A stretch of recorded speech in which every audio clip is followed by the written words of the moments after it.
नवरात्र उत्सव हा शक्ती व भक्तीचा उत्सव मानला जातो. इतिहासामध्ये नवरात्र उत्सवाबद्दल काही पुरावे आढळत नाहीत. मौखिक परंपरेनुसार असे लक्षात येते की आपल्या परंपरा, चालीरीती, पिढीजात आलेले नियम आपण अनेक सण उत्सव साजरे करतो. पोळा, नागपंचमी त्यांच्यासारखाच नवरात्र उत्सव आहे. 9 दिवस आपण उपवास करतो. कोणी 9 दिवस मौन धारण करते, कोणी चप्पल सोडते. यावरून एकच आपल्याला लक्षात येते की उपवास जर केला तर आरोग्यासाठी पण चांगले असते. आणि एकंदरीत आपल्याला असे लक्षात येते की आपण स्वतःच्या मनावर अंकुश लावण्याचे काम करतो. आपल्यातल्या शक्तीने, आत्मविश्वासाने आपण जागृत करतो.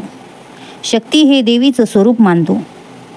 शक्ती म्हणजेच आपल्यातली चेतना, ऊर्जा आणि चैतन्य होय.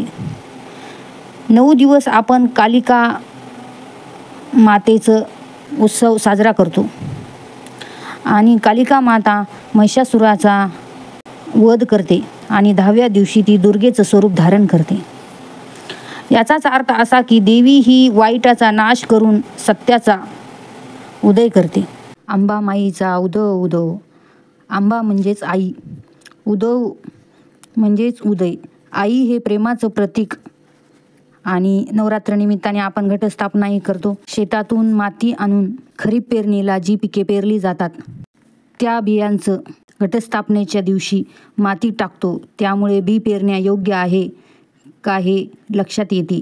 किती % जर्मिनेशन त्या बियाचं होईल हे त्यावरून लक्षात येते. ह्या सर्व परंपरांवरून कळते की ज्या वेळेस शेतीचा शोध लागला तेव्हा लिखाण नव्हते. आता मोबाईलमुळे, सोशल मीडियामुळे कोणती घटना कुठेही घडली तरीही सर्वांपर्यंत लवकरात लवकर पोहोचू शकते. घडामोडी लक्षात येतात आपल्या. ह्या पिढीकडून त्या पिढीकडे पिढीजात चालत आलेल्या ह्या परंपरा आहेत. खाद्यसंस्कृती, सण, उत्सव आपण पाहतो. स्त्रीसत्ताक संस्कृती. नवरात्र उत्सवात आपण स्त्रीचं प्रतीक असणाऱ्या दुर्गेचाच उत्सव साजरा करतो. तुळजापूरची तुळजाभवानी, अंबेजोगाईची जोगाई देवी, माहूरची रेणुका माता, सप्तशृंगी ह्या त्या ठिकाणच्या गणराज्ञा आहेत. आणि प्रत्येक खेडेगावात आईचं हे मंदिर असतंच. त्या ठिकाणी दसऱ्याच्या दिवशी मोठा उत्सव साजरा करतात. आपल्यात असणाऱ्या वाईट प्रवृत्तींचा नाश करणे, त्या दिवशी आपण वाईट प्रवृत्ती सर्व सोडून देणे, त्या यज्ञात भस्म करून टाकणे.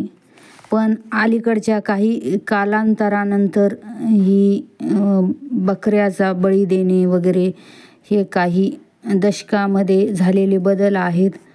हे नंतर बदल झालेत. या एवढंच बोलण्यासारखं वाटलं. अजून आहे बोलण्यासारखं पण व्हिडिओ खूप मोठा होईल. त्यामुळे मी इथंच थांबते. ही माहिती आपल्याला जर माहिती पूर्ण वाटली असेल तर काही सुचवायचं असेल तर कॉमेंटमध्ये सुचवा. लाईक करा, चॅनलला सबस्क्राईब करा. व्हिडिओ पूर्ण पाहिल्याबद्दल आपले आभार. मी इथंच थांबते. जय महाराष्ट्र.